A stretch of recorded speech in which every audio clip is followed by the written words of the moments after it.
ರಾಜೇಶ್ ಅವರೇ ಮತ್ತೆ Lions club East ಅಧ್ಯಕ್ಷರಾದ ಮಹಾಪ್ರದೀಪ್ ಅವರೇ ಮತ್ತೆ ಸ್ಥಳಾವಕಾಶ ಮಾಡಿಕೊಟ್ಟಿರುವಂತ ನಮ್ಮ ಶಾಲೆಯ BM ಕೃಷ್ಣಪ್ಪ ಅವರೇ, ಶಾಲೆಯ ಆಡಳಿತ ಮಂಡಳಿ BM ಕೃಷ್ಣಪ್ಪ ಅವರೇ, ಮತ್ತೆ ಬ್ಯಾಂಕ್ ಮುರುಳೇಶನ್ ಅವರೇ, ಮತ್ತೆ ಇಲ್ಲೆಲ್ಲ ಸೇರಿರುವ ಎಲ್ಲ ನಮ್ಮ BM ನಾಗರಾಜ್ ಅವರೇ, ಈ ಗ್ರಾಮದ ಎಲ್ಲ ಮುಖಂಡರೇ, ಎಲ್ಲ ಈ ಭಾಗದ ಎಲ್ಲ ನಾಗರಿಕರೇ, ಈ ಕಾರ್ಯಕ್ರಮ ನಾವು ಆಯೋಜಿಸುವ ಒಂದು ಉದ್ದೇಶ ಒಂದು ಸಾರ್ಥಕವಾಗುತ್ತೆ. ಯಾಕೆಂದ್ರೆ ಇವಾಗ ಸ್ವಲ್ಪ ಲೇಟ್ ಆಗಿ ಬರ್ತಾರೆ ಜನ. ಇವಾಗ ಚಳಿ ಇದೆ, ವೆದರ್ ಸ್ವಲ್ಪ ಕೋಲ್ಡ್ ಆಗಿದೆ ಅಂತ ಲೇಟ್ ಆಗಿ ಬರ್ತಾ ಇದ್ದಾರೆ. ನಾವು ಲಾಸ್ಟ್ ಇಯರ್ ತುಂಬಾ ಸಕ್ಸಸ್ ಆಯ್ತು. ಒಂದು 600-650 ಜನ ಬಂದಿದ್ರು. ಕೊನೆಯಲ್ಲಿ ಬರ್ತಾರೆ, ಆಮೇಲೆ ಬಾಗ್ಲಾಕ್ಬೇಕಾಗ್ತಂತು. ಸ್ವಲ್ಪ ಬೇಗ ಬರ್ಬೇಕು. ಎಲ್ಲ ನೀವೆಲ್ಲ ಟ್ರೀಟ್ಮೆಂಟ್ ತಗೊಂಡು ಅದಕ್ಕೆ ಬೇಗ ಸ್ಟಾರ್ಟ್ ಮಾಡ್ತೀವಿ. ಟ್ರೀಟ್ಮೆಂಟ್ ತಗೊಂಡು ಬರೋರ್ನ ಬೇಗ ಬಂದ್ರೆ ಇವಾಗ ಏನಂದ್ರೆ ಇಲ್ಲಿ ಉಚಿತ ಕನ್ನಡಕ ಕೊಡ್ತೀವಿ. ಇಲ್ಲಿ ಏನೇನ್ ಮಾಡುತ್ತೀವಿ ಅಂತಂದ್ರೆ ಕಣ್ಣಿನ ತಪಾಸಣೆ ಮಾಡಿ ಉಚಿತ ಕನ್ನಡಕ ಕೊಡ್ತೀವಿ. ಮತ್ತೆ ಯಾರಿಗೆ ಇವಾಗ ಕ್ಯಾಟ್ರಾಕ್ಟ್ ಆಪರೇಷನ್ ಅಂದ್ರೆ ಇವಾಗ ಶುಗರ್ ಇರೋರಿಗೆ ಕಣ್ಣು ಸ್ವಲ್ಪ ಮಂಜಾಗುತ್ತಲ್ಲ, ಅವ್ರಿಗೆ ಕ್ಯಾಟ್ರಾಕ್ಟ್ ಆಪರೇಷನ್ ಯಾರಿಗೆ ಡಾಕ್ಟರ್ ಸಜೆಸ್ಟ್ ಮಾಡ್ತಾರೆ ಅವ್ರಿಗೆ ಕ್ಯಾಟ್ರಾಕ್ಟ್ ಫ್ರೀ ಆಪರೇಷನ್ ಮಾಡಿಸ್ಕೊಡ್ತಾರೆ ನಮ್ಮ ರಾಜೇಶ್ ಸರ್. ಮತ್ತೆ ಶುಗರು, TB ಮತ್ತೆ ನಿಮಗೆ ಕಿವಿ ಚೆಕ್ ಮಾಡ್ಕೊಳ್ಳೋಕೆ ಕೂಡ SR ಚಂದ್ರಶೇಖರ್ ಇನ್ಸ್ಟಿಟ್ಯೂಟ್ ಇಂದ ಅವರು ಸಿಬ್ಬಂದಿ ಬಂದಿದ್ದಾರೆ. ಅದು ಕಿವಿ ಚೆಕಿಂಗ್ ಕೂಡ ಮಾಡ್ತಾರೆ. ಈ ಕಾರ್ಯಕ್ರಮ, ಈ ಒಂದು ಅವಕಾಶ ಏನಿದೆ ಇದನ್ನೆಲ್ಲರೂ ಈ ಭಾಗದ ನಾಗರಿಕರು ಉಪಯೋಗಿಸಬೇಕಾಗಿ ವಿನಂತಿ.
ಇಲ್ಲಿ ನಡೆಯುವಂಥ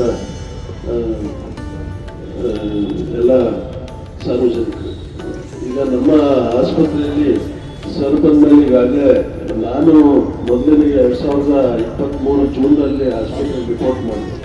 ಅದಕ್ಕಿಂತ ಮುಂಚೆ ಆಸ್ಪತ್ರೆಯಲ್ಲಿ ತುಂಬ OPD ಕಡಿಮೆ ಇತ್ತು, ಆಮೇಲೆ IPD ಕೂಡ ಕಡಿಮೆ ಇತ್ತು, ಹೆಚ್ಚಿನ ಫೆಸಿಲಿಟೀಸು ಇರಲಿಲ್ಲ. ಅದು ಮುಂಚೆ ಕೋವಿಡ್ ಆಸ್ಪತ್ರೆ ಕೂಡ ಆಗಿತ್ತು. ಅದರ ನಂತರದಲ್ಲಿ ಮಾನ್ಯ DK ಮೋಹನ್ ಅವರ ಆಶೆಯಂತೆ ನಾವು ಇಲ್ಲಿ ಹೆಚ್ಚಿನ ಒಂದು 16-20 ಕ್ಯಾಂಪ್ಗಳನ್ನು ಇಲ್ಲಿ ಸುತ್ತಮುತ್ತ ಮಾಡಿದ್ವಿ. ಆನಂತರದಲ್ಲಿ ನಮ್ಮ ಆಸ್ಪತ್ರೆ ಇವತ್ತು 1,000 ತನಕ OPD ಇದೆ. ಆನ್ಲೈನ್ 1,000 OPD ಇದೆ. 180-190 ತನಕ ಇವತ್ತು ಪೇಷಂಟ್ ಅಡ್ಮಿಷನ್ ಆಗ್ತಾ ಇದೆ. ಮತ್ತೆ ಎಲ್ಲಾ ವಿಭಾಗಗಳು ಕೂಡ ನಮ್ಮಲ್ಲಿದೆ. ಎಲ್ಲಾ ಸ್ಪೆಷಾಲಿಟಿ ವಿಭಾಗಗಳಿದೆ. ಆಮೇಲೆ ಪ್ಯಾಲಿಯೇಟಿವ್ ಕೇರ್ ಇದೆ. ಪ್ಯಾಲಿಯೇಟಿವ್ ಅಂದ್ರೆ ತೀರಾ ಕ್ಯಾನ್ಸರ್ ಮತ್ತೆ ಏನು ಮೂವ್ಮೆಂಟ್ ಆಗದಿರ್ತಕ್ಕಂಥ ಪೇಷಂಟ್, ಪ್ಯಾರಾಲಿಸಿಸ್, ಸ್ಟ್ರೋಕ್ ಆದ ಪೇಷಂಟ್ ಕೂಡ ಇವತ್ತು ಇಟ್ಕೊಂಡು ಟ್ರೀಟ್ ಮಾಡುವಂತ ವಿಭಾಗ ಇದೆ. ಆಮೇಲೆ ಸೈಕ್ಯಾಟ್ರಿಕ್ ಕಾಯಿಲೆಗಳಿಗೆ ಅದನ್ನು ಕೂಡ ಒಂದು 28 ಬೆಡ್ ಕೊಟ್ಟಿದ್ದೀವಿ. ಆ 28 ಬೆಡ್ ಅಲ್ಲಿ ಆ ಸೈಕ್ಯಾಟ್ರಿ ಇಲ್ನೆಸ್ ಕೂಡ ಟ್ರೀಟ್ ಮಾಡೋದಕ್ಕೆ ಅದಕ್ಕೆ ಸಂಬಂಧಪಟ್ಟಂತೆ ಸೈಕ್ಯಾಟ್ರಿಸ್ಟು, ಸೈಕಾಲಜಿಸ್ಟು ಇವೆಲ್ಲ ಕೂಡ ಇದ್ದಾರೆ. ಆಮೇಲೆ ಜೀನಿಯಾಟ್ರಿಕ್ ವಾರ್ಡ್ ಇದೆ, ಡಯಾಲಿಸಿಸ್ ಇದೆ, ICU ಇದೆ, NICU ಇದೆ. ICU ಕೂಡ ಇನ್ನ 8 ಬೆಡ್ ನಾವು ಹೆಚ್ಚುವರಿಯಾಗಿ ಮಾಡಿದ್ದೀವಿ. ಇದಲ್ಲದೆ ಈಗ ನಾವು ಇಂಟೆನ್ಸಿವಿಸ್ಟ್ ಕೂಡ ಅಪಾಯಿಂಟ್ ಮಾಡ್ತಾ ಇದ್ದೀವಿ. ಅದಲ್ಲದೆ ನಾವು ಹೆಚ್ಚಿನದಾಗಿ ಈಗ ಕಾರ್ಡಿಯಾಲಜಿ ಯೂನಿಟ್ ಇದನ್ನ ಪ್ರಾರಂಭ ಮಾಡೋದಕ್ಕೆ ಪ್ರಯತ್ನ ಮಾಡ್ತಾ ಇದ್ದೀವಿ. ದಯವಿಟ್ಟು ನಿಮ್ಮ ಸಹಕಾರದಿಂದ ಅದು ಆದರೆ ಒಳ್ಳೆಯದು.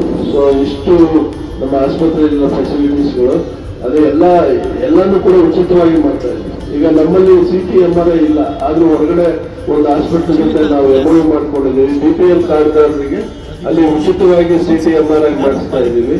ಮತ್ತೆ ಬ್ಲಡ್ ಟೆಸ್ಟ್ ಅಷ್ಟೇ, ನಮ್ಮಲ್ಲಿ ಎಲ್ಲ ಬ್ಲಡ್ ಟೆಸ್ಟ್ಗಳು ಆಗ್ತದೆ. ಇಂದಿರೋದನ್ನ ನಾವು ವಿಕ್ಟೋರಿಯಾ ಜೊತೆ MOU ಮಾಡ್ಕೊಂಡಿದ್ದೀವಿ, ವಿಕ್ಟೋರಿಯಾ ಕಳಿಸ್ತೀವಿ. ಅಲ್ಲಿನ ಚಿಕಿತ್ಸೆನೂ ಅಷ್ಟೇ ಅಂಬೇಡ್ಕರ್ ಜೊತೆ MOU ಮಾಡ್ಕೊಂಡಿದ್ದೀವಿ. ಅಂಬೇಡ್ಕರ್ ಹೆಚ್ಚಿನ ಚಿಕಿತ್ಸೆ ಏನಾದ್ರು ಅಂಬೇಡ್ಕರ್ ಕಳಿಸ್ತೀವಿ. ಆಮೇಲೆ ಎಲ್ಲಾ ತರ ಇತರ ಎಲ್ಲಾ ಸೌಲಭ್ಯಗಳು ನಮ್ಮಲ್ಲಿದೆ. ಡಯಾಲಿಸಿಸ್ ಕೂಡ ಇದೆ. ಎಲ್ಲರೂ ಬಂದು ಇದನ್ನ ಸದುಪಯೋಗ ಪಡಿಸ್ಕೋಬೇಕು ಅಂತ ಈ ಮೂಲಕ ನಾನು ಕೋರ್ಕೊಳ್ತಾ ಇದ್ದೀನಿ.